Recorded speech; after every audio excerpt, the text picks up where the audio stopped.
जय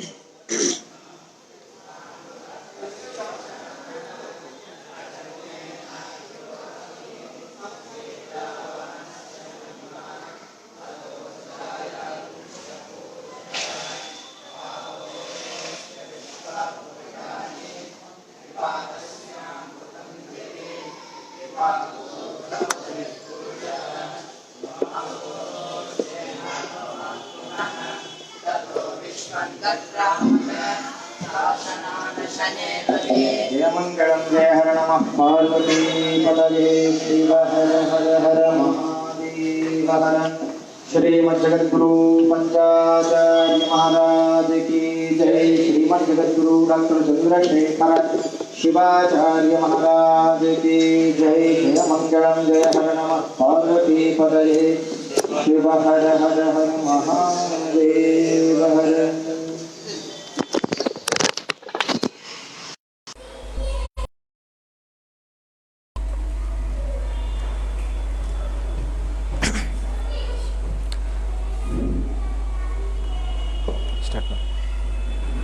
श्री गणेश शारदा गुरुभ्यो नमः।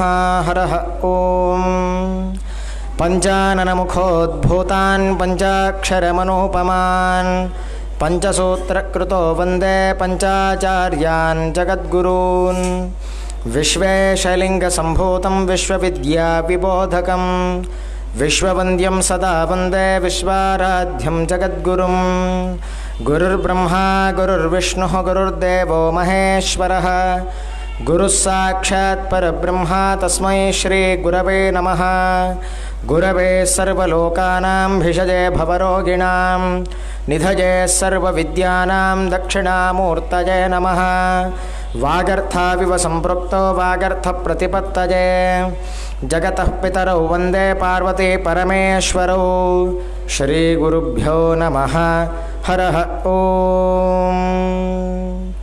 ओम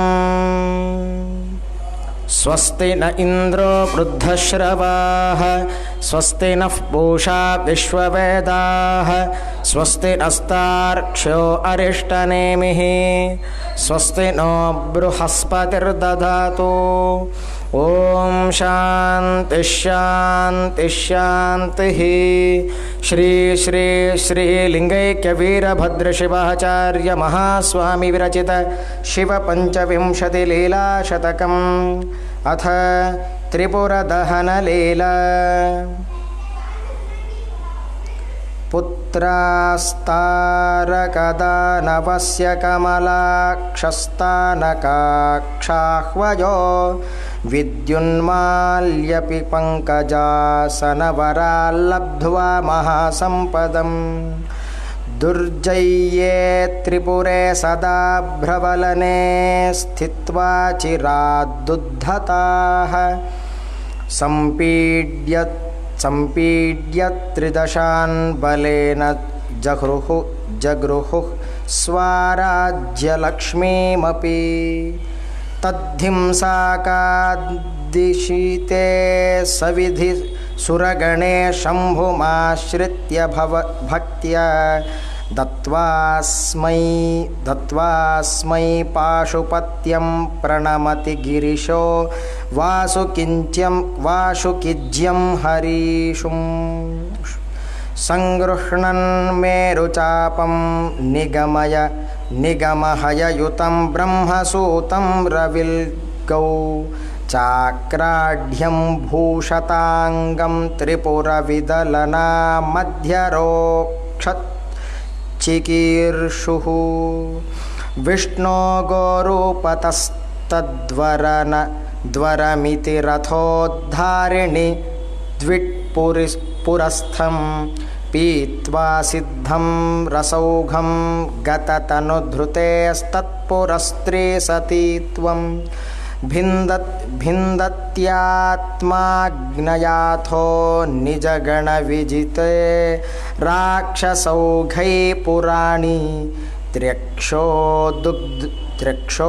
दग्ध्वा क्षणाद्यस्त्वसुरखयदमरान् पातु सोऽस्मान् पुरारिः।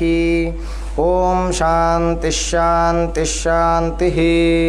श्रीमज्जगद्गुरु पंचाचार्य महाराज की जय। श्रीमज्जगद्गुरु विश्वाराध्य शिवाचार्य महाराज की जय।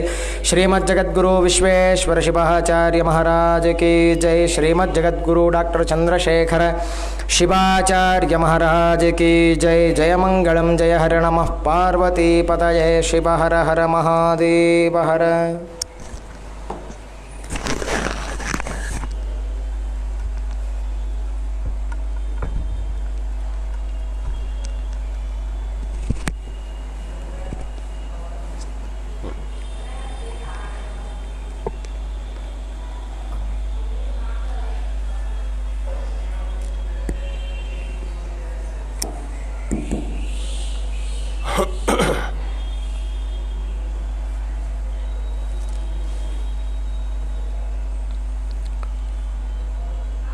विश्वेशलिंग संभूतम विश्वविद्या विबोधकम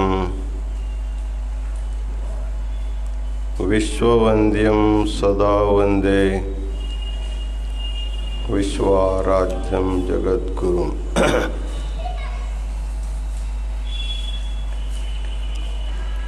काशी ज्ञान सिंहासन के अनादि गुरु परंपरा को अनंत प्रणिपात समर्पित करते हुए इस पवित्र चातुर्मास में लोक कल्याण के लिए काशी महापीठ में ज्ञान महाकुंभ का आयोजन किया गया है।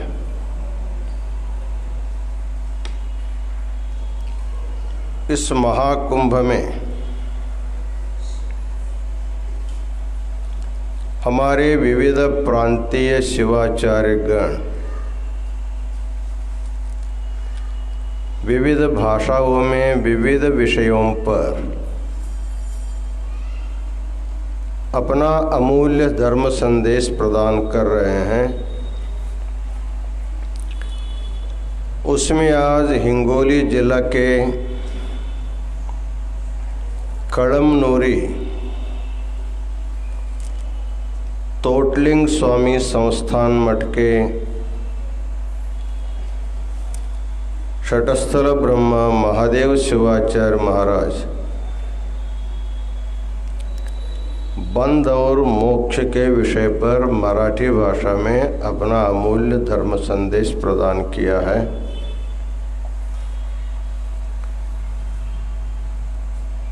छोटे उम्र के होने पर भी उन्होंने परिश्रम से अध्ययन किया है और निरंतर धर्म प्रचार मार्ग में अपना समय व्यतीत करता रहता है। ऐसे महादेव शिवाचार्य महाराज को अनंत मंगलाशीर्वाद।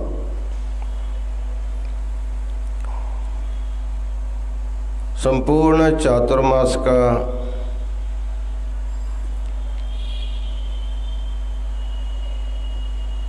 अतिशय सुंदर सूत्र संचालन कर रहे हैं बारसे दैवड़कर मठ के शटस्थल ब्रह्मा गुरुसिद्ध मणिकंठ शिवाचार्य महाराज, हमारे जगतगुरु विश्वाराध्य गुरुकुल के प्राध्यापक और विद्यार्थी गण, सेवक वर्ग, विविध प्रांतों से आए हुए समस्त यात्रीगण और माताओं,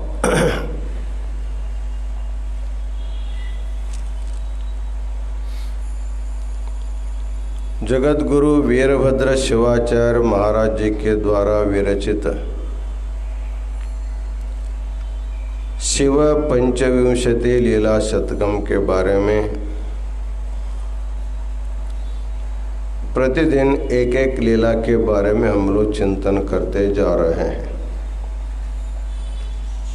आज की लीला है त्रिपुर दहन लीला।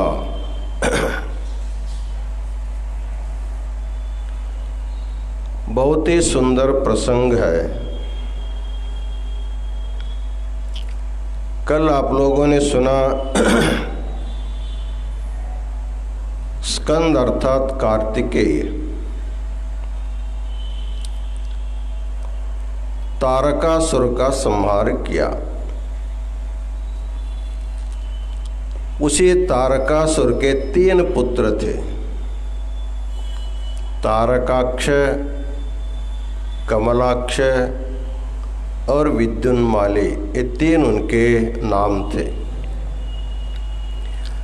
जब पिता का संहार हो गया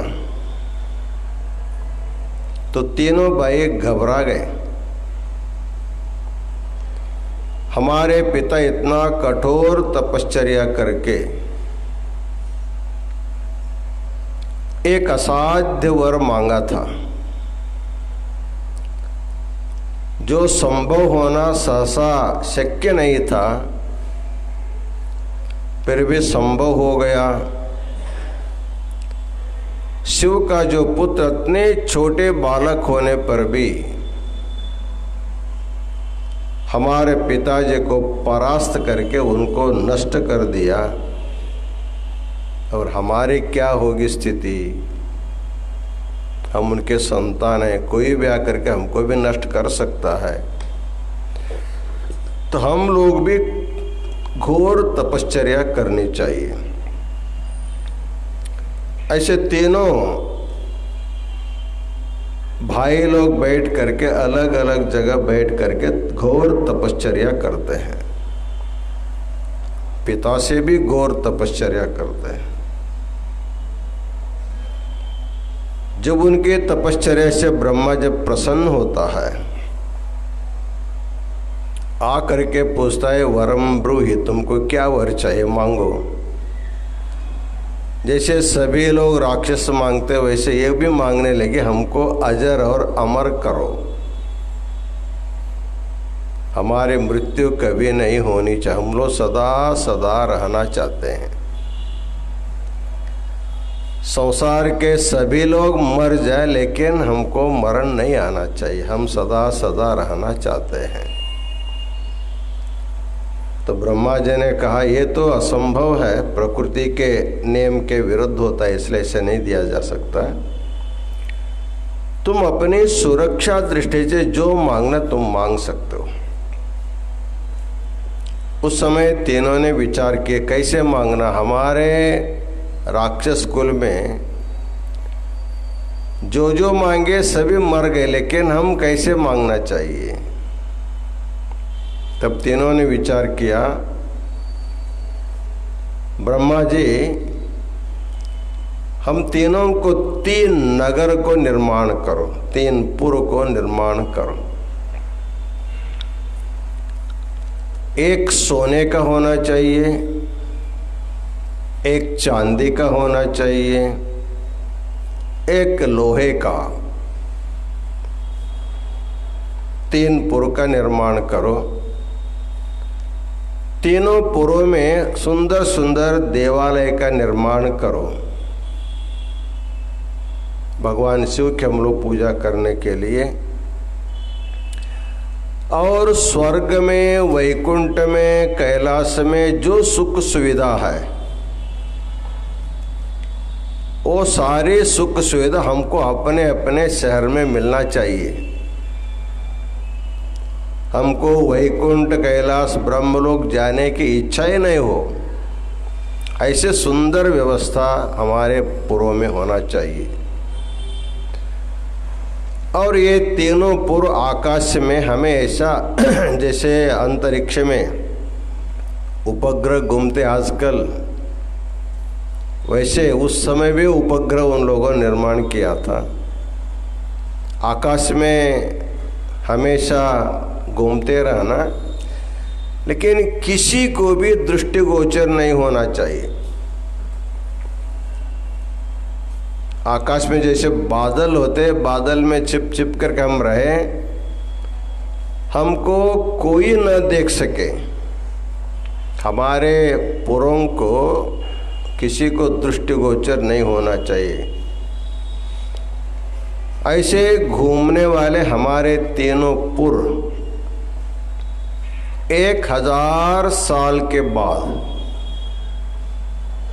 एक बार एक क्षण के लिए वो एक रेशा में आकर के दिखना चाहिए। ऐसे थोड़े समय में ये जो एक क्षण का जो समय होता है, उसी समय से हमारे आराध्य देव भगवान शिव यदि हमको मार देंगे तो हमको मरण आना चाहिए, नहीं तो नहीं आना चाहिए। उन लोगों ने सोचा 1000 साल बाद एक क्षण के लिए हम लोग जुड़ते, बाद तुरंत बिगड़ हम लोग अलग अलग हो जाते हैं। एक क्षण में हमको कौन मार सकता है, ऐसा उन लोगों का विचार था। ब्रह्मा जी ने कहा ठीक है, तथास्तु। तो मैं एक वास्तुशिल्प था उस समय, उनको बताया गया ब्रह्मा जी ने, ये लोग जैसे सुख सुविधा चाहते हैं उस प्रकार का इनके पुरों को निर्माण करो। किसी चीज के लिए उनको अपने शहर से, अपने पुर से कहीं जाने की आवश्यकता ना पड़े, जो चाहे उनको वहाँ मिलता रहे। तो मैंने बहुत सुंदर ढंग से 3 शहरों को निर्माण किया, एक सोने का, एक चांदी का, एक लोहे का। ये तीनों तारकाक्ष, कमलाक्ष और विद्युन्माली तीनों एक एक पुर में अपने निवास करके दैनंदिन व्यवहार करने लगे। ये 3 पुरों की जो वार्ता थी पूरे विश्व में फैल गई, इसलिए इनके नाम सब भूल गए। तारकाक्ष, कमलाक्ष, विद्युन्माली नाम सब भूल गए लोग, इनको त्रिपुर त्रिपुर नाम से संबोधन करने लगे। ऐसे बहुत साल तक इनका चलता रहा। जब इन लोगों को सब सुविधा हो गई, इनको कोई मारने नहीं आएगा, तब ये लोग उपद्रव करना शुरू कर देते। स्वर्ग में आक्रमण करना, वैकुंठ पर आक्रमण करना, सभी प्रकार के देवी देवताओं को तकलीफ देने के लिए प्रारंभ कर देते हैं। तब त्रस्त होकर के सभी देवी देवता भगवान ब्रह्मा जी के पास जाकर के अपने कष्ट उनको बताते हैं। आपने इनको अच्छा वर दिया है, लेकिन सभी सुविधाओं से युक्त अपने पुर में निवास करने वाले शांति से नहीं बैठते, दूसरों को तकलीफ देना शुरू कर देते हैं। इसलिए आतताई हो गए। कहा जाता है आतताई वदारहणः, जो निरंतर दूसरों को उपद्रव करता है, बिना कारण उपद्रव करता है, उसको संहार करना जैसे नीति बोलती है। इसलिए आप इसको संहार कर दो। ब्रह्मा ने कहा है कि मैं वर दे करके मैं संहार नहीं कर सकता है, इसको संहार करना होगा तो भगवान शंकर ही करता, दूसरा कोई कर नहीं सकता। उनको ऐसे ही वर दिया गया। तब सभी देवी देवता भगवान शिव के पास गए, भगवान से प्रार्थना करने लगे, भगवान आप ही के द्वारा इसकी मृत्यु है, इतना तकलीफ दे रहा, हम कहाँ तक इनका तकलीफ सहन करेंगे, आप इनका जल्दी से जल्दी संहार करो। शिवजी ने कहा जब तक त्रिपुर धर्म मार्ग से चलते हैं, पूजा पाठ जप तप अनुष्ठान करते रहते, तब तक उनके ऊपर मैं कुछ भी नहीं कर सकता। जो सन्मार्ग में चल रहा है चाहे थोड़ा दुष्ट कार्य करता भी होगा लेकिन अपना सन्मार्ग नहीं छोड़ता है, अपनी नित्य पूजा पाठ नहीं छोड़ता, तब तक मैं कुछ भी नहीं कर सकता हूँ। इसके लिए तुम मायावी विष्णु भगवान के पास जाओ और इसके लिए कुछ न कुछ अपना विचार बता सकता है। विष्णु के पास जा कर के सभी देवता प्रार्थना करने लगे। भगवान शिवजी ने कहा है आप अपनी माया शक्ति से इसमें कुछ युक्ति करने के लिए भगवान शिव ने बोला है। तो विष्णु समझ लिए भगवान ने कुछ संकेत हमको दिया है इनको माया से मोहित करने के लिए। तब उन्होंने संकल्प किया अपने शरीर से एक माया गुरु का निर्माण करते, माया गुरु का, और उनके 4 शिष्य और एक मायावी गुरु, इन 5 को त्रिपुर में प्रवेश करा देते हैं। ये जो मायावी गुरु था वहाँ एक बगीचा में एक सुंदर उपवन में जा कर के बैठ गया 4 शिष्यों को लेकर के। उनको अपने नास्तिक शास्त्र का बोधन करना शुरू करता है, जिसको हम लोग चार्वाक सिद्धांत बोलते हैं। एक चार्वाक सिद्धांत का शुभारंभ वहीं से हुआ है। तो चार्वाक सिद्धांत क्या है? शरीर ही आत्मा है, मरण ही मोक्ष है। जितना दिन इस संसार में तुम शरीर लेकर के रहोगे उतना दिन अत्यंत सुख से जीवन बिताओ। यावत् जीवेत सुखम जीवेत, ऋणम कृत्वा घृतम पिबेत। कदे यावत् जीवेत सुखम जीवेत, जब तक आप जिंदे हैं तब तक आप कष्ट का अनुभव मत करो। जितना सुख सुविधा तुमको मिलते सब सुख सुविधा लेकर के आराम से रखो, सुख से रहो। तुम कहोगे सुख से रहने के लिए तो संपत्ति चाहिए। हमारे पास इतना सुख सुविधा भोगने के लिए संपत्ति नहीं रहेगी तो क्या करना? उन्होंने कहा ऋणम कृत्वा घृतम पिबेत। तुम्हारे पास नहीं तो क्या हुआ, दूसरों के पास तो रहता है ना पैसा, जाकर के मांग लेना उधार। तो उधार मांगने पर फिर वापस देना कैसे? वो कहते हैं देना घेना कुछ नहीं है, फक्त ले लेना, आराम से खाना पीना,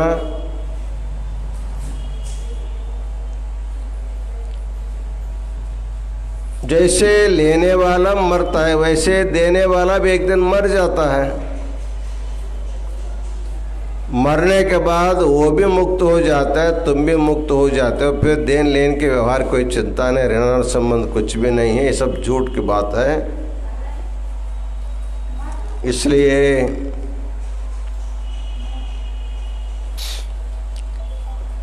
इस प्रकार अपने शिष्यों को नास्तिक दर्शन का, चार्वाक दर्शन का उपदेश करना शुरू किया। लेकिन उन त्रिपुर में जो समाज था वो अत्यंत भक्तिमंत समाज था। रोज भगवान शिव की पूजा करना, ध्यान धर्म करना, इतना अच्छे सत्कार से वेद विहित मार्गों को अच्छे ढंग से करते रहे। इनके पास एक भी शिष्य नहीं आया। त्रिपुर में एक भी व्यक्ति इन गुरु के पास नहीं आया। तब गुरु ने सोचा मेरा उपदेश केवल मेरे शिष्य को हो रहा है, यहाँ के लोगों को बुद्धि बिगाड़ने का मेरा काम नहीं हो रहा, क्या करना होगा? तब भगवान विष्णु को ध्यान किया। उस समय भगवान विष्णु उनकी सहायता के लिए नारद महर्षि को भेज देता है।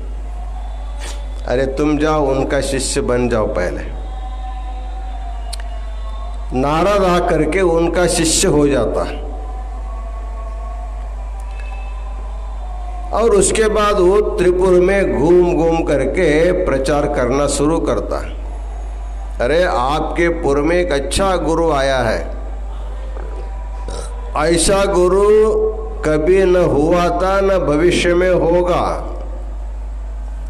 उनका उपदेश इतना सुंदर है, न मंदिर में जाने की जरूरत है, न पूजा पाठ करने की जरूरत है, न जप तप संध्या वंदन करने की जरूरत है। ये सब फुजुल काम है, बिन उद्योग वालों का काम होता है। इसलिए आराम से रहना, खाना पीना, मजे में रहना, न भगवान के मंदिर में जाना, नहीं कुछ नहीं।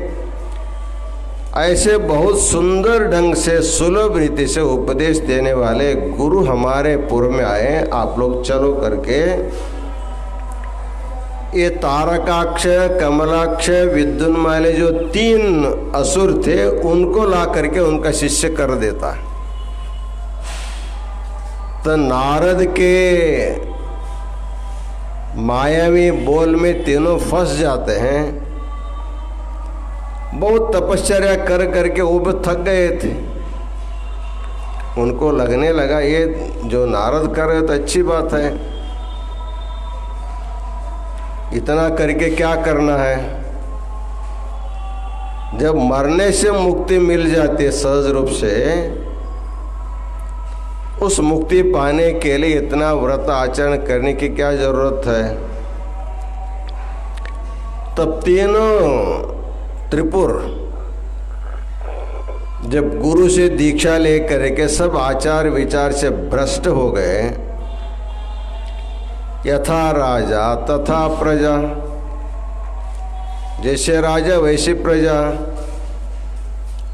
तो राजा उनके शिष्य हो गए। उसी प्रकार त्रिपुर में रहने वाले सभी प्रजा जो है उनके शिष्य बन गए।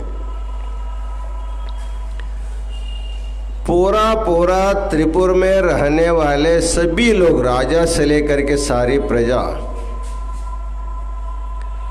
पथभ्रष्ट हो गए, धर्म मार्ग छोड़ दिए, अन्याय अधर्म भी करते रहे और एक भी पुण्य काम करना उनसे जब नहीं हुआ,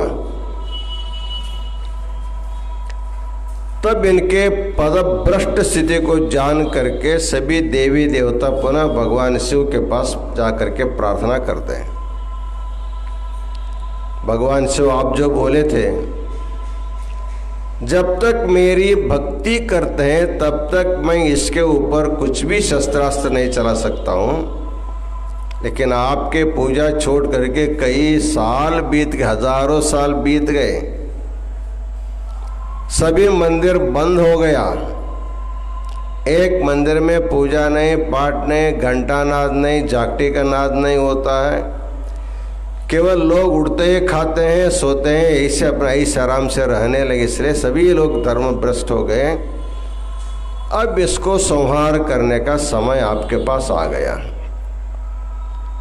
तब भगवान ने सोचा अब क्या करना, कैसे करना होगा। तो इसके बारे में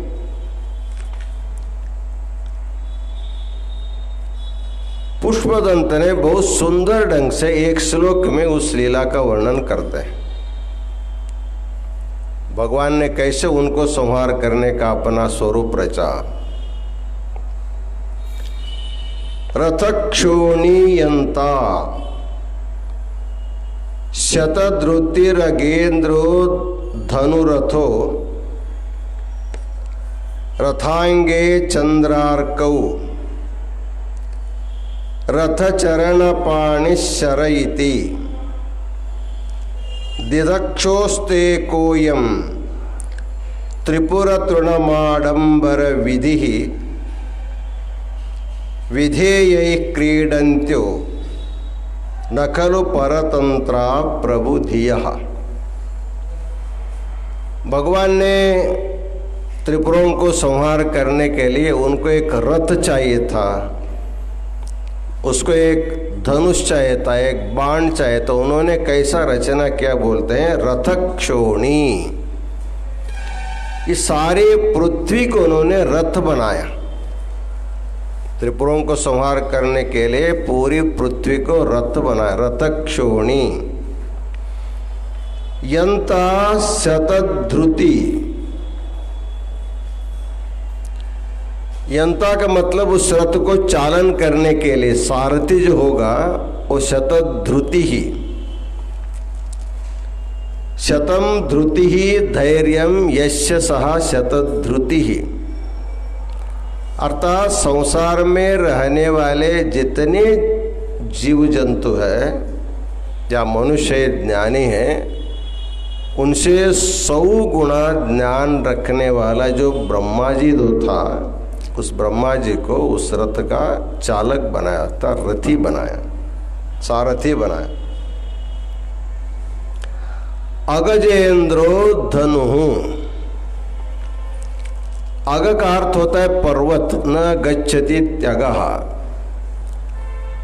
उसमें सबश्रेष्ठ जो है मेरु पर्वत जो है, सोने का जो पर्वत है, उसी को उन्होंने धनुष बनाया, मेरु पर्वत को धनुष बनाया। रथांगे चंद्रार्कौ, उस रथ के लिए 2 चाक होते हैं, पहिया होते हैं, चक्र होते हैं, एक बाजू सूर्य एक बाजू चंद्रमा, उसके रथ के चक्र बन गए। रथ चरण पाणि शरहा, रथ चरण पाणि, रथ का जो चरण होता है, जो चक्र होता है, उस जिसके पाणि हस्त में है, अर्थात विष्णु भगवान, सुदर्शन चक्र हाथ में लिया हुआ जो विष्णु भगवान है, उसको शर बनाया। रथ चरण पाणि शरहा।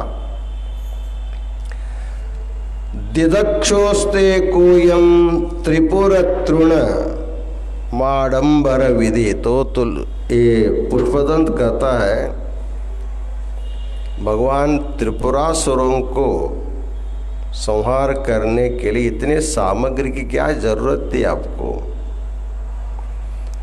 आप तो इतना समर्थ है, आपके सामने त्रिपुर एक तिनके के समान है, एक तृण के समान है। एक तिनके को जलाने के लिए इतना सामग्री आपने जुटाया। तो बोलते हैं दिदक्षो हो, अर्थात दग्धुमिच्छुहु दिदक्षुहु, उसको दहन करने की अपेक्षा से आपने ये जो सामग्री आपने जो जुटाया, केवल आपको एक लीला है। ये बताते हैं नखलु परतंत्राः प्रभु धिया। आपके जैसे महापुरुष प्रभावी व्यक्ति परतंत्र नहीं होते, अर्थात अपने कार्य साध्य करने के लिए किसी की अपेक्षा नहीं करते। किसी की अपेक्षा करना परतंत्रता हो गई। जैसे हम लोग प्रवचन करते हैं, या कोई माइक नहीं रखा तो हम परतंत्र हो गए, बुलाओ उसको, कौन व्यवस्था कर रहा है। सिंहासन रखने वाला चाहिए, टेबल रखने वाला चाहिए, माइक रखने वाला चाहिए। अर्थात इतनी परतंत्रता में हम लोग अपना व्यवस्था करते। कितना बड़ा चक्रवर्ती राजा भी हो, उसको परतंत्र होना पड़ता है। तो कहते हैं नखलु परतंत्राः प्रभु धियः।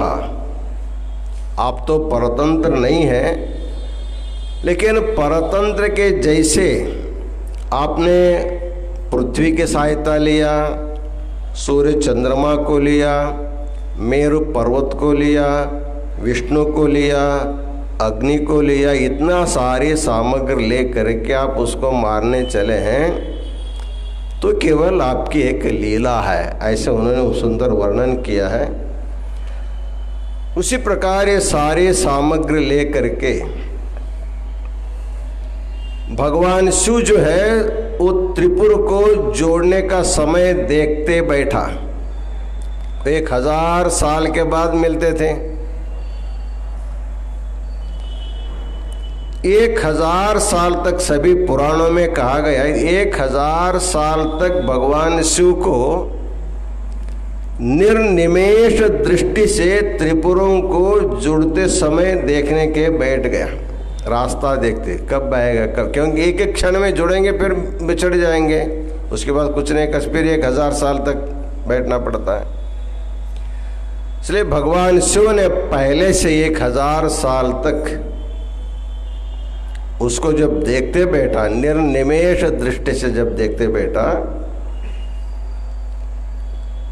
उस समय भगवान शिव के तीनों नेत्रों से जल बिंदु जमीन पर गिरने लगे। आप भी देख लीजिए, जब आप त्राटक योग करते हैं, भ्रूमध्य दृष्टि, नासिकाग्र दृष्टि, या तो समोर किसी वस्तु को देखने के लिए जब आप निर्निमेष आंखें झपके नहीं करते हुए जब देखते बैठेंगे अखंड रूप से, आपके आंखों में पानी आना शुरू हो जाता है। वैसे भगवान शिव के 3 नेत्र थे, सूर्य, चंद्र और अग्नि। 3 नेत्रों के द्वारा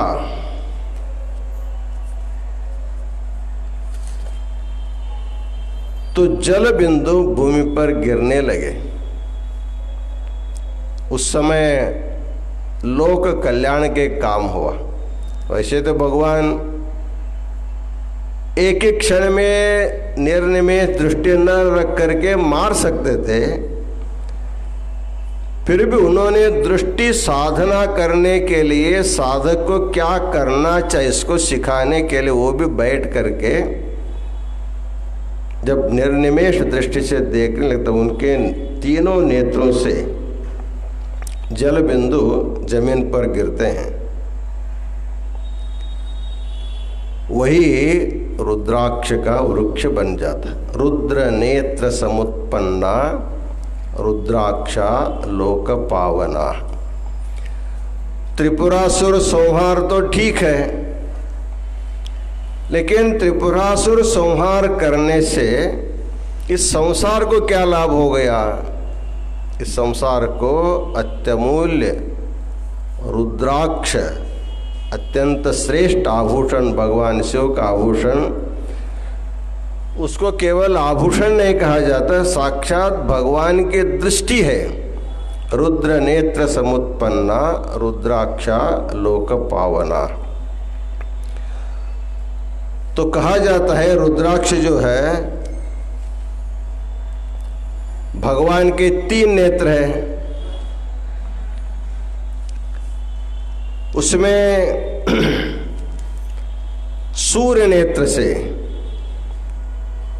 कपिल वर्ण के 12 प्रकार के रुद्राक्ष उत्पन्न हो जाते हैं और भगवान के चंद्र नेत्र से श्वेत वर्ण के 16 प्रकार के रुद्राक्ष उत्पन्न होते हैं और भगवान के अग्र नेत्र से कृष्ण वर्ण के 10 प्रकार के रुद्राक्ष उत्पन्न होते। इस प्रकार 12, 16 और 10 सब मिलकर के 38 प्रकार के रुद्राक्षों की उत्पत्ति हो जाती है। इनमें एक मुख से लेकर के 14 मुखों तक रुद्राक्ष का वर्णन शास्त्र में बताया जाता है। ये रुद्राक्ष क्या महत्व है? कहते हैं मनुष्य के पाप दूर करने के लिए बहुत सारे शास्त्रों में उपाय है, लेकिन सबसे सुलभ जो है साधन जो है रुद्राक्ष धारण कहा जाता है। इसलिए कहते हैं गवाम कोटि प्रदानस्य, सिद्धांत शिखामणि के रुद्राक्ष धारण स्थल में इसका विस्तार से वर्णन आता है। बताते हैं गवाम कोटि प्रदानस्य यत्फलम भुवि लभ्यते तत्फलम लभते मर्त्यो नित्यम रुद्राक्ष धारणात्। यदि भगवान शिव के ऊपर श्रद्धा रख करके शिव भक्त अपने शरीर पर कम से कम एक रुद्राक्ष भी धारण करता है तो बताते हैं गवाम कोटि प्रदानस्य यत्फलम भुवि लभ्यते। हमारे धर्मशास्त्रों में गोदान का बहुत बड़ा महत्व है। सभी दानों में श्रेष्ठ दान गोदान मत बोला जाता है तो कहते हैं गवाम कोटि प्रदानस्य। कोटि गाय तो मिलना मुश्किल है, लेकिन उस समय में करोड़ों करोड़ गाय भी रहते तो उस समय बताते गवाम कोटि प्रदानस्य। 1 करोड़ गोदान देने से जो फल मिलता है उतना ही फल नित्यम रुद्राक्ष धारणात्। प्रतिदिन भगवान के ऊपर भक्ति रख के 1 रुद्राक्ष धारण करने से भी उतना फल हर एक आदमी को मिल जाता है। और भी कहते हैं मृतिकाले च रुद्राक्षम निष्पीड्य सहवारिणा यः पिबेत् चिंतयन् रुद्रम रुद्रलोकम स गच्छति। मनुष्य के जीवन का अंतिम समय बहुत महत्व की मानी जाते हैं। जिसका शरीर छूटता रहता है उनको हम लोग गंगा जल पान कराते हैं। इसलिए कहते हैं शरीरे जर्जरे जाते व्याधिग्रस्ते कलेवरे औषधम जाह्नवी तोयम। सभी प्रकार के औषध दे करके फिर भी असाध्य रोग से जब जीवात्मा मुक्त नहीं होता, अब अंतिम समय है, जब समझ में आता है तो क्या कहते, चलो गंगा जल छोड़ देना, गंगा जल पिला देना। उसी प्रकार कहते हैं समझ लिए आपके पास गंगा जल नहीं है। इसलिए हमारे शास्त्र में बताया जाता है जो भी काशी यात्रा आते हैं जाते समय उनको सबको गंगा जल अवश्य ले जाना चाहिए। भस्म, रुद्राक्ष, गंगा जल और काल भैरव का ये जो प्रसाद वगैरह होता है ना, उसको ले जा करके गांव के लोगों को बांटना, प्रसाद देना चाहिए। और हर हमेशा अपने घर में 1, 2, 3 गंगा जल के पात्र को सुरक्षित रखना चाहिए। कभी आपके घर में कोई पूजा प्रसंग है तो उसको फोड़ करके आप गंगा जल ले सकते हैं। यदि कोई व्यक्ति मरणासन्न है, इसलिए आपके पास गंगा जल का पात्र नहीं है, फिर भी आपके घर में एक आध रुद्राक्ष यदि होगा, पानी कभी खराब हो सकता है, सूख भी सकता है, लेकिन रुद्राक्ष कुछ नहीं होता है, वैसे रहता है। तो मृत्यु के समय में एक रुद्राक्ष को पानी में धो करके निष्पीड्य सहवारिणा, पानी में उसको धो करके यदि मरणासन व्यक्ति को आप पिलाएंगे तो गंगा जल पान करने से जो फल मिलने वाला है वो फल उनको रुद्राक्ष का धोया हुआ पानी से भी मिल सकता है। रुद्रलोकम स गच्छति, और रुद्रलोक को प्राप्त कर लेता है। इस प्रकार भगवान जो है अपने निर्निमेष दृष्टि से जब देखता रहा, जब उनके नेत्रों से जब अश्रु गिरे, उससे रुद्राक्ष की उत्पत्ति हो गई। तो कहा जाता है हमारे आंखों से जो अश्रु आते हैं वो अश्रु 3 प्रकार के होते हैं। एक होता है दुखाश्रु, किसी को आपने अपमान किया, मारा पीटा, गाली गलौज किया, उस व्यक्ति को प्रतिकार करने की शक्ति नहीं है तो क्या करता, रोता बैठता है, तो उसको कहते हैं दुखाश्रु। किसी के पीड़ा के द्वारा हमारे आंखों में जो अश्रु आते हैं उसको कहते हैं दुखाश्रु। कभी कभी आपको बहुत जब आनंदित हो जाते हैं उस समय आपके आंखों से भी पानी आता है। अरे क्यों जी आपके आंख में पानी है? नहीं, आनंद से आ रहा है, मुझे कोई दुख नहीं है, मुझे आनंद से दुख अश्रु आ रहा है, तो इसको कहते हैं आनंदाश्रु। दुखाश्रु आनंदाश्रु सबको सहज रूप से मिलते रहते हैं, लेकिन भगवान के नेत्रों से जो अश्रु निकले ये दुखाश्रु नहीं थे, ये आनंद आश्रु भी नहीं थे, इसको कहते हम योगाश्रु। भगवान ने जो त्राटक योग करके बैठा था, त्रिपुर को एक लाइन में जुड़ने के लिए 1000 साल तक निर्निमेष दृष्टि से योग कर रहा था, त्राटक योग में बैठा था। उस योग करते समय उनके मन में संकल्प क्या था? दुष्ट का संहार होना चाहिए, इस संकल्प उनके मन में था। इसलिए भगवान के योगाश्रु के द्वारा निर्माण होने के कारण इस रुद्राक्ष में भगवान की योग शक्ति छिपी हुई है। इसलिए दुष्ट शक्ति को संहार करने का सामर्थ्य रुद्राक्ष में रहता है। इसलिए कहते हैं रुद्राक्ष तद रुद्र दृष्टि। हम लोग में भी कहते हैं किसी बच्चे को किसी के पास पढ़ने करने के लिए हम रखते हैं अपने बच्चे को, जाते समय हम बता देखिए हमारे बेटे के तरफ थोड़ा आपकी दृष्टि रहने दीजिए, आपकी दृष्टि रहने दीजिए।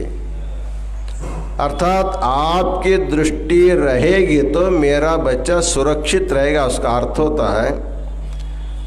बाकी लोगों की दृष्टि जितना हमारे पास रह सकते नहीं रह सकते मालूम नहीं है, लेकिन भगवान शिव की दृष्टि हमारे शरीर पर जब रहती है रुद्राक्ष के रूप में, तो हमको किसी से कष्ट नहीं होता है। इसलिए हर हमेशा के लिए प्रत्येक व्यक्ति को रुद्राक्ष को धारण करना चाहिए। रुद्राक्ष के महिमा भी बहुत है।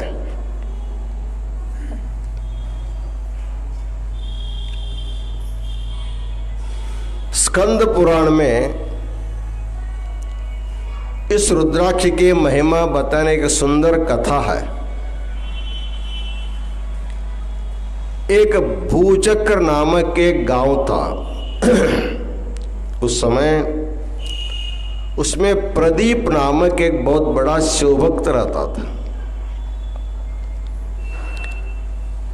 वो बड़ा शिवभक्त था। अपने घर में जितने लोग रहे सबके शरीर पर एक एक रुद्राक्ष धारण अवश्य किया था। स्वयं भी करता था, अपने घर में सबको करता था, धारण किया हुआ था। बिना रुद्राक्ष का एक भी छोटा बालक उनके घर में नहीं रहता था। वो बहुत बड़ा दानी था। कोई भिक्षुक भिक्षा मांगने आता तो उनका एक अट था, जिसके शरीर पर रुद्राक्ष रहेगा उसी को दान देना, जिसके शरीर पर रुद्राक्ष नहीं रहेगी आने वाले मांगने वाले भिक्षुक को दान नहीं देना। ऐसा उनका एक अट था। एक बार एक बड़ा तपस्वी इनके व्रत को भंग करने के लिए जानबूझ करके रुद्राक्ष बिना धारण किए उनके घर के सामने आकर के भवति भिक्षा देशी भिक्षा मांगता है। भिक्षा देने वाला आदमी घर से आकर के पूछता, आपके गले में रुद्राक्ष है क्या? है तो दिखाए, बिना उसको देखे हम लोग दान नहीं देते हैं।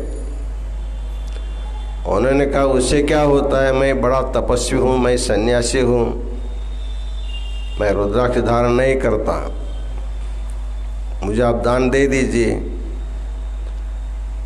उन्होंने कहा कि हमारे जो घर का जो यजमान है उनका ये नियम है, बिना रुद्राक्ष का कोई भी आएगा उसको देना नहीं, इसलिए हम नहीं देंगे करके उनको धक्का दे करके घर के आंगन से उनको हकाल दे देते। लेना हो तो रुद्राक्ष धारण करके आओ, नहीं तो नहीं।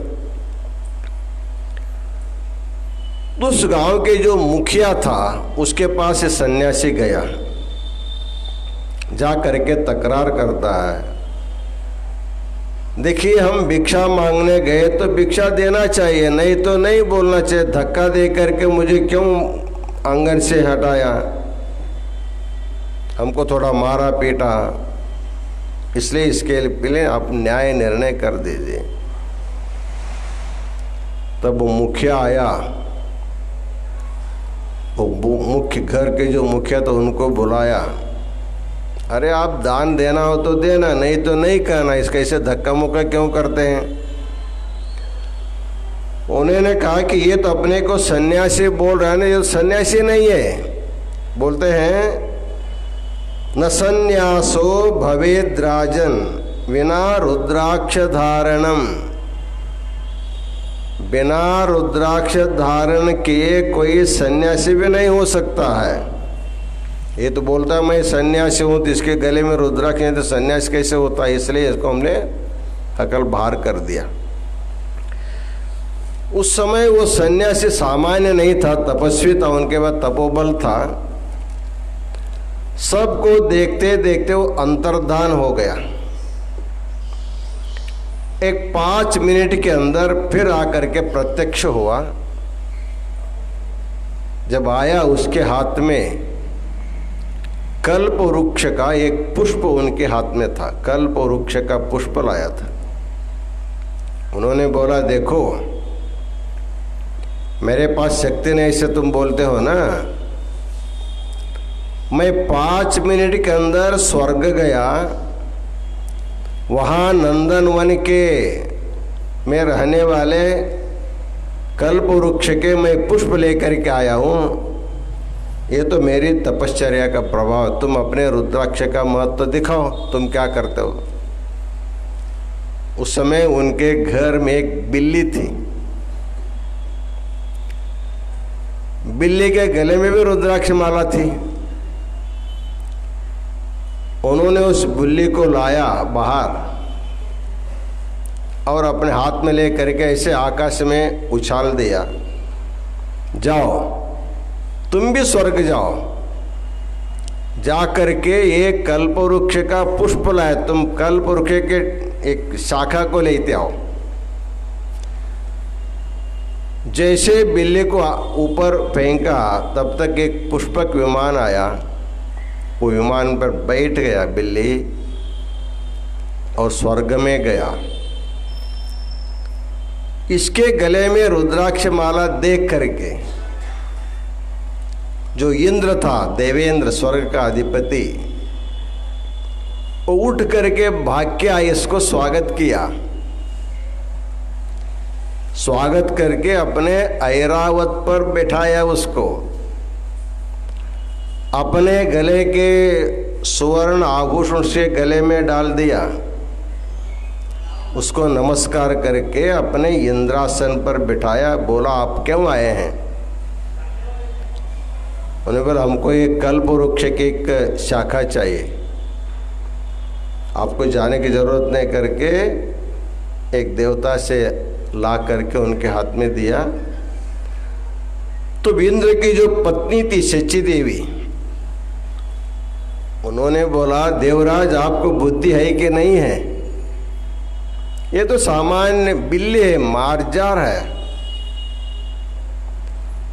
वो कहते हैं मार्जारोयम इमाम पूजाम कतम हर्हति देवप। ये तो मार्जार है, ये तो बिल्ली है, ये पूजा के अर्ह कैसे, इसमें पूजा अर्हता कैसे आ गई।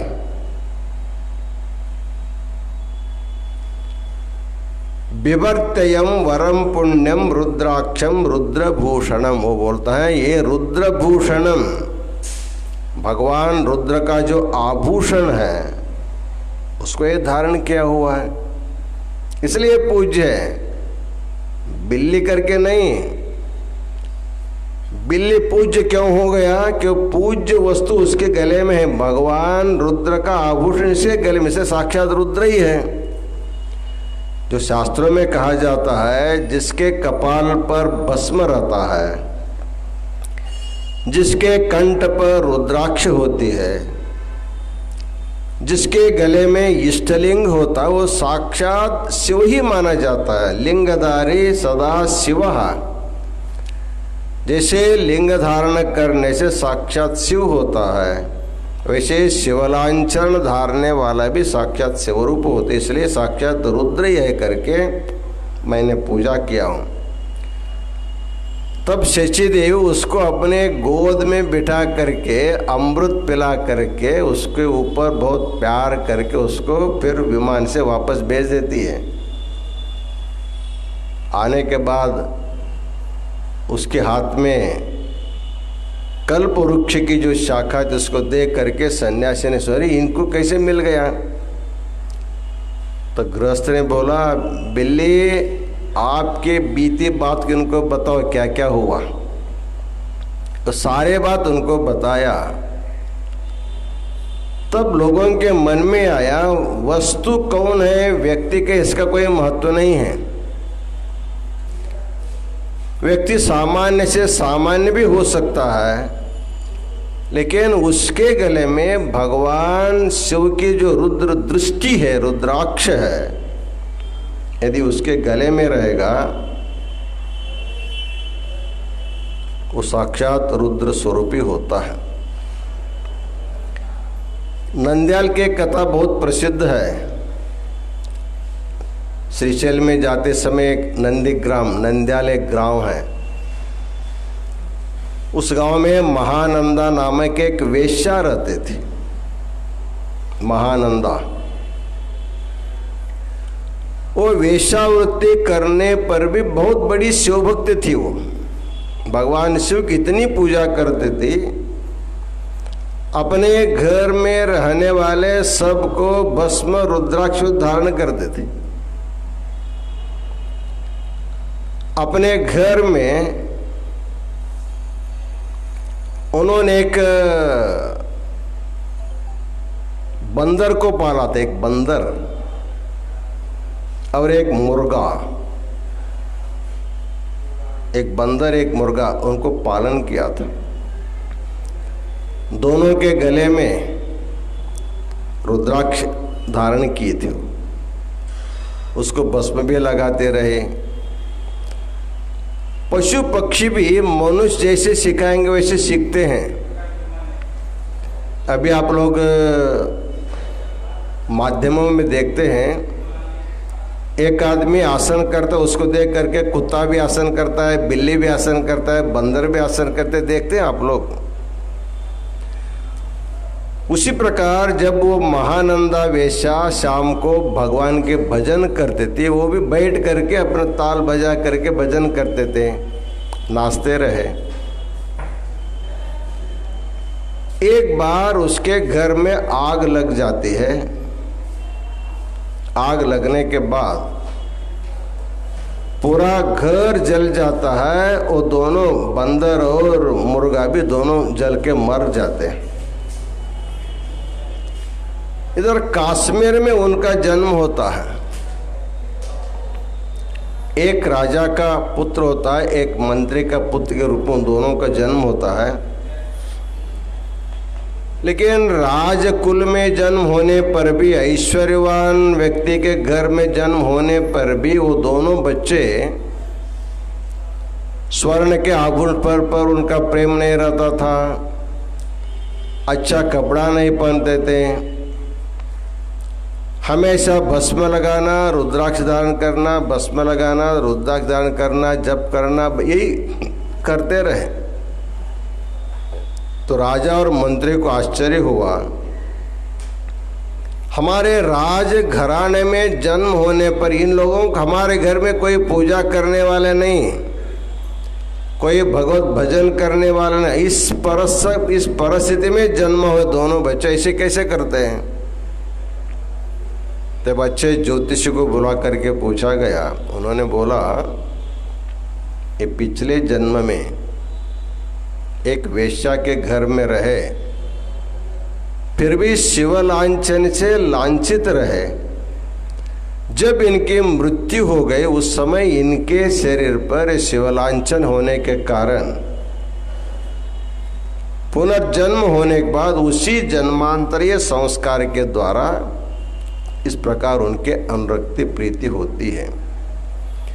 इस प्रकार जो भगवान शिव का जो लांछन है, भस्म, रुद्राक्ष, लिंग, जीवन भर तो उपयोग करना ही है, अंतिम समय में धारण करने से भी इसका बहुत बड़ा फायदा होता है। इसलिए सनातन वीर शैव धर्म में जब अंत्य क्रिया करते हैं उस समय चाहे जीवन भर वो लिंग धारण किया हो न भी किया हो, भस्म धारण किया हो न भी किया हो, उनको स्नान करा के उनके शरीर पर भस्म लगा करके इष्टलिंग गले में धारणा करके रुद्राक्ष धारणा करके ज़्यादा से ज़्यादा भस्म समाधि में रख करके उनकी समाधि की जाती है। अर्थात तुमको जीवन भर इतना भस्म लगाना तो तुमने लगाया नहीं, ये तुम्हारा इतना बचा हुआ, तुम इसी में तुम्हारी समाधि होगी। तो अंतिम समय में शरीर पर रखे गए शिवलांछन से भी व्यक्ति की सद्गति होती है। ऐसे बहुत सारे कथाएं पुराणों में हमको देखने को मिलता है। इस प्रकार भगवान शिव ने त्रिपुरासुरों को संहार करने के लिए जो लीला रचाया, उसे भगवान ने जैसे त्रिपुरासुर आए वैसे भगवान ने बाण मार देता है और त्रिपुर जो है जल करके भस्म हो जाते हैं। लेकिन प्रपंच को क्या मिला? त्रिपुर दहन लीला से भगवान ने प्रपंच को क्या दिया? प्रपंच को रुद्राक्ष प्रदान किया है। इसलिए त्रिपुर दहन लीला के फलस्वरूप हमको जो रुद्राक्ष की प्राप्ति हो गई है, उस रुद्राक्ष को श्रद्धा से धारण करना चाहिए। कम से कम एक रुद्राक्ष शरीर पर अवश्य धारण करना, भस्म धारण करना और भगवान का, शिव का नाम जप करते रहने से भगवान शिव की कृपा से हम लोग कृपान्वित हो जाते हैं। जैसे त्रिपुर अंत में भगवान के द्वारा मार करके उनको भी सद्गति मिल गई। इसलिए वैर भक्ति करने पर भी भगवान के साथ ही करना चाहिए। श्रद्धा भक्ति करना तो भी भगवान के साथ ही करना चाहिए, मैंने पहले भी बताया है। इस प्रकार त्रिपुर दहन लीला के द्वारा भगवान ने स्वतः समर्थ होने पर भी सामग्रियों को जुटा करके एक लीला करके भगवान ने त्रिपुरासुर का संहार किया, फलस्वरूप हमको रुद्राक्ष को प्रदान किया है। इन्हीं वचनों के साथ आज का आशीर्वचन पूर्ण करते हैं। ओम शांति शांति शांति।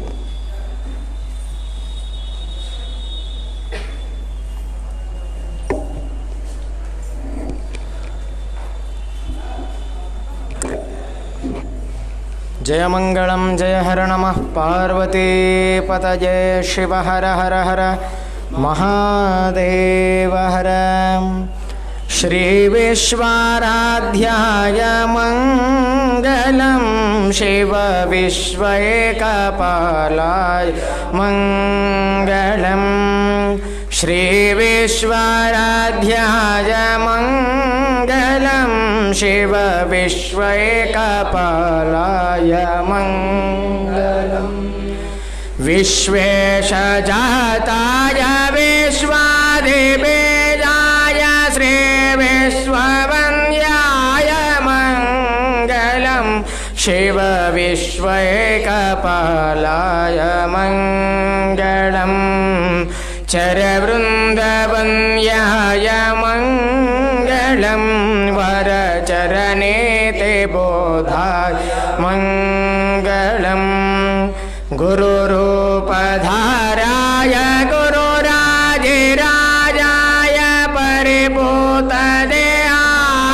मङ्गलं शिवविश्वैकपालाय मङ्गलं कामोरभङ्गाय मङ्गलं शिव शिवलिङ्गसङ्गाय मङ्गलम् भवमङ्गलाङ्गाय शिवपिङ्गचोडाय कवितुङ्गसेव्याय मङ्गलं शिवविश्वैकपालाय मङ्गलम् काशीपुरेशाय मङ्गलं कवि काशीनाथेशाय मङ्गलम् क्लेशापहाराय पाशप्रमोचाय श्रेष्ठाधिमान्याय मङ्गलं शिवविश्वैकपालाय मङ्गलम् श्रीविश्वाराध्याय मङ्गलं शिव विश्वैकपालाय मङ्गलं शिव विश्वैकपालाय मङ्गलम् कर्पूरगौरं करुणावतारं संसारसारं भुजगेन्द्रहारं सदा वसन्तं हृदयारविन्दे भवं भवानी सहितं नमामि सानन्दमानन्दवने वसन्तम् आनन्दकन्दं हृदपापवृन्दं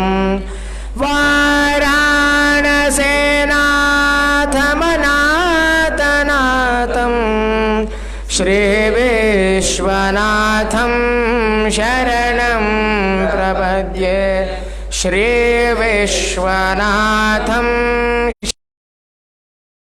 शलिङ्गसम्भूतं विश्वविद्याविबोधकं विश्ववन्द्यं सदा वन्दे विश्वाराध्यं जगद्गुरुं विश्वाराध्यं हर नमः पार्वती पदये शिव हर हर हर महादेव हर श्रीमज्जगद्गुरु आचार्य महाराज की जय।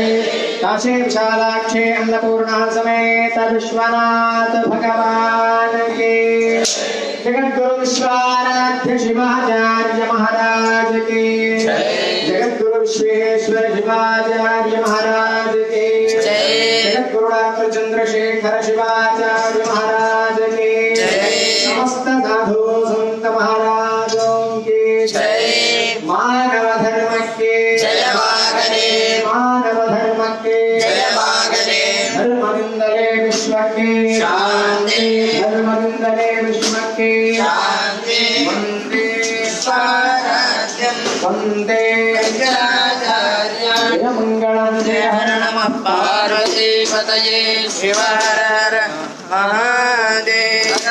ओम सहस्रशीर्षा पुरुषः सहस्राक्षः सहस्रपाद प्रभुविं विश्वदोरुत्वा अत्यतिष्ठदशाङ्गुलं पुरुष एवेदं सर्वं यद्भूतं यश्च भव्यं पुरामृतत्वशेषाणः यदन्येनातिरोहति एतावानस्य महिमा अतो जायापुंश्च पुरुषः